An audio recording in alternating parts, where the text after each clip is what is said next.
Bonjour, bienvenue sur tunischool.com. On va corriger les exercices relatifs au chapitre les oscillations mécaniques libres amorties. On va commencer par l'exercice numéro 1. On va commencer par la lecture de l'énoncé. Un solide S de masse M est attaché à l'une des extrémités d'un ressort horizontal parfaitement élastique de constante de raideur K et de masse négligeable devant celle du solide. L'autre extrémité du ressort étant fixe. On étudie le mouvement du solide S relativement à un repère galiléen OI horizontal d'origine O coïncidant avec la position d'équilibre du centre d'inertie du solide. Le solide S est soumis à une force de frottement visqueux F égale moins H fois V, où H est une constante positive. On écarte le solide S de sa position d'équilibre. Premièrement, établir l'équation différentielle de mouvement du solide S régissant les variations de son élongation x de t. Deuxièmement, montrer que l'énergie totale du système solide plus ressort n'est pas conservée. Donc, on va commencer par la première question. On va établir l'équation différentielle. Donc, on va représenter les forces. Donc là, on a l'origine. Là, on a I. Donc, c'est comme le cas des oscillations mécaniques libres non amorties. Mais l'unique différence, c'est la force de frottement. Donc, c'est un frottement, il faut faire attention, c'est un frottement visqueux. Il faut faire attention là, puisque le frottement est visqueux, c'est très important. Si vous voulez, cette remarque est très importante parce que lorsque le frottement est visqueux, c'est-à-dire le solide se trouve dans un liquide, donc il faut faire attention pour représenter la force de frottement. Le point d'application de cette force, ça sera le centre d'inertie du corps parce que les forces de frottement sont de type visqueux, si vous voulez. Donc, on va représenter les forces. Donc, comme toujours, on a toujours, si vous voulez, le poids. Là, j'ai la réaction, si vous voulez. Donc, le poids, la réaction.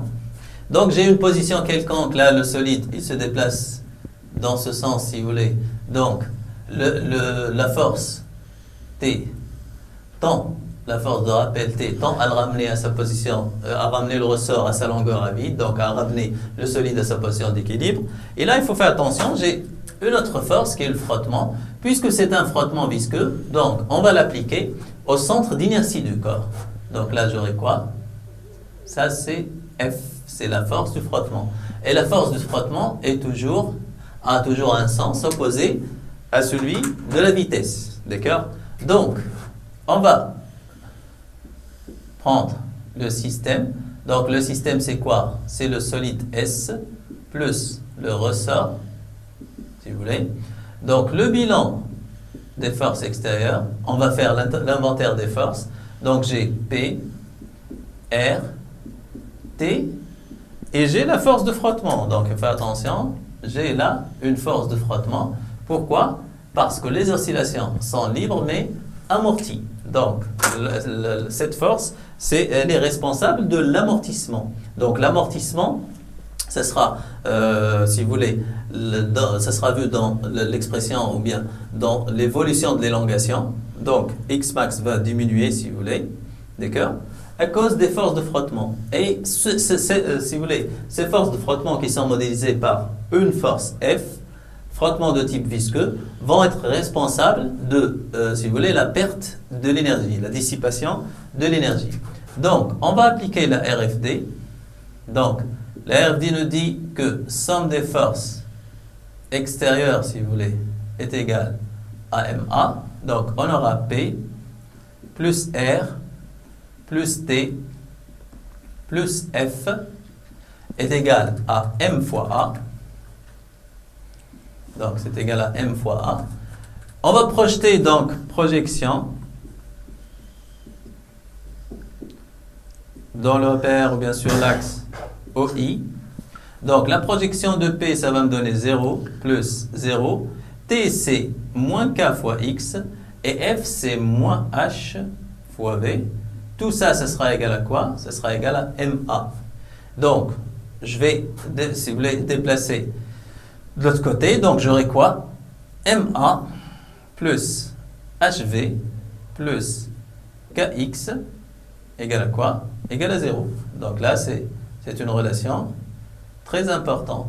Donc, elle m'a demandé, si vous voulez, d'établir l'équation différentielle. Mais l'équation différentielle, vous savez bien que c'est une relation entre la fonction et l'une ou plusieurs de ses dérivés, si vous voulez. Ou bien primitive et fonction, tout ça. Donc, il faut faire attention là.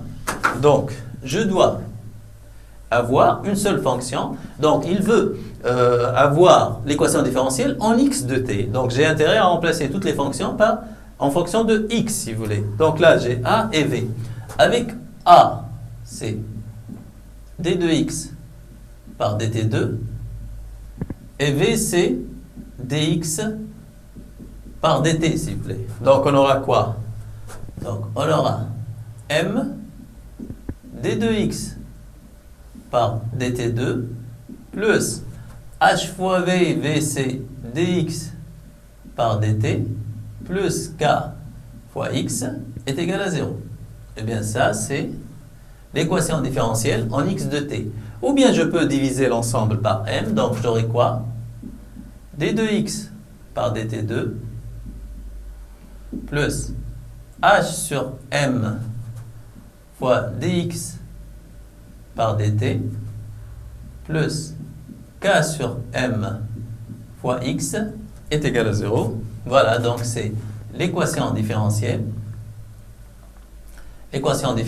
en x de t. Équation différentielle en x de t, bien sûr avec second membre nul. Pourquoi j'ai intérêt à l'écrire comme ça? Donc là, par exemple, c'est pour voir k sur m qui est oméga 0 carré. Là, c'est inter h sur m, donc h, c'est responsable du frottement, si vous voulez, de l'amortissement, d'accord, etc. Donc, on a l'équation différentielle.